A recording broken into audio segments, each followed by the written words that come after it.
Welcome to our channel. Today we how to update Looker Studio dashboards for weekly performance reviews, detailed guide step by step clearly. Start by logging into your Looker Studio account. Navigate to the dashboard you want to update for the weekly performance review. Check the data sources connected to your dashboard. Ensure that all data connections are active. If any data source needs updating, click on it and choose the update option. Review the date range settings for the data being displayed. Adjust the date range to cover the past week for a recent performance overview. Next, review each chart and visualization on the dashboard.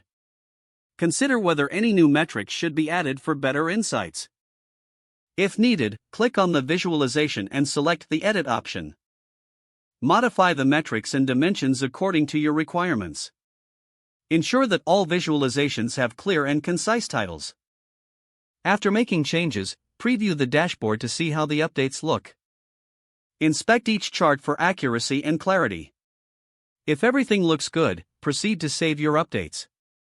Consider sending a preview link to stakeholders for feedback. Finally, prepare any notes or highlights for the review meeting. Once prepared, you can confidently present your updated dashboard. If the page does not load, refresh the browser or try again in a private or incognito window. Make sure you are using the correct email address, then retype it carefully to avoid small typos. If your password is not accepted, use the reset option and create a new strong password you can remember. Check your spam folder for verification or security emails, then complete any requested confirmation steps. Enable two-factor authentication if available to improve account security and reduce unauthorized access risk. After signing in, review your profile details so your contact information and settings are accurate and current. If you see an error message, note it down and try again after restarting your device and internet connection. Log out when you finish, especially on shared devices, to keep your account and payment information secure. If the page does not load, refresh the browser or try again in a private or incognito window.